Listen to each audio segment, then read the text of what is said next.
আফজাল, আমি তোর বউয়ের কাছে যাইনি, তোর বউই আমার কাছে আসছে। তুই তোর বউর সাথে না পাইরা তুই আমার লাইফটা হেল করে দিছস। আমি তোরে ছাড়বো না আফজাল। আমরা মিডল ক্লাস, আমরা মিডল ক্লাস। আরে মহবিন, আয় আয় আয়, তোর জন্যই অপেক্ষা করতেছিলাম। বস। যদিও বসার জন্য আসি নাই, আসছি আমার নতুন প্রজেক্টটা তোকে দেখানোর জন্য। আমার অফিসে তোর একদিন দাওয়াত, আমি জানি তুই যাবি না, তারপরও দাওয়াত দিলাম। এখন থেকে মনে কর আমার পকেটে টাকা শুধু ঢুকতেই থাকবে। আর আফজাল, তোরে কিন্তু আমি দেখে নিব। তুই মিথ্যা অভিনয় করে আমার চাকরি দিলি, মিথ্যা অপবাদ দিয়া আমার কাছ থেকে তুই ৭৫ লাখ টাকা খসাইলি। তোরে কি আমি ছাড়বো? আরে একটু দম নে, দম নে, জায়গা গেলে তো হাইরে যাবি। তুই আমার সংসার তছনছ করছিস, এটা তো তার কাছে সামান্য।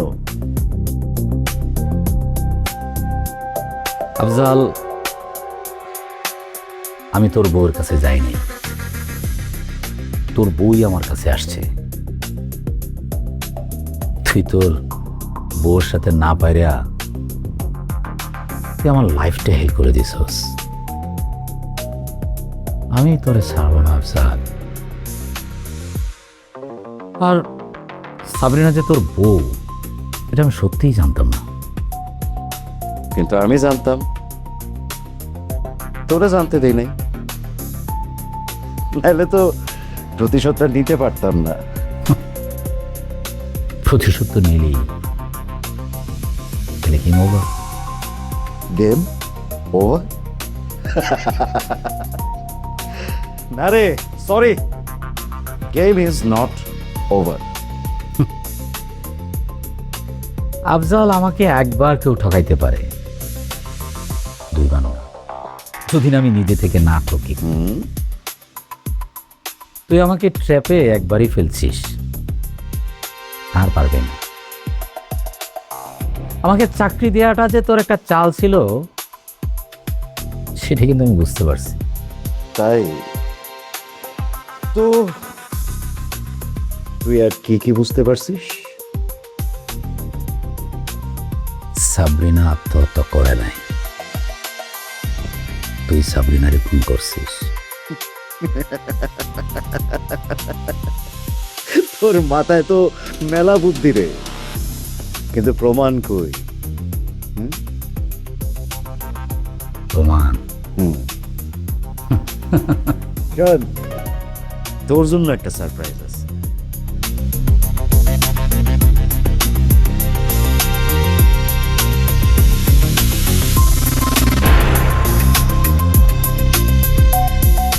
এই ছবিটা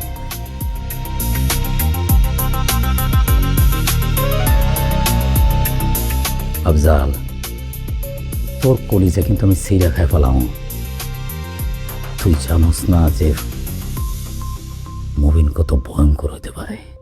আস্তে আস্তে, এখনই কলিজা ছিঁড়া ফেললে আর সারপ্রাইজ নিবি কি করে? হ্যাঁ, আরো সারপ্রাইজ আছে। তুই আমার বউডারে নষ্ট করছস, তুই সাবরিনারে খুন করছস। তরে আমি একটার পর একটা সালের মধ্যে ঢুকাবো, বাইর হইতে পারবি না।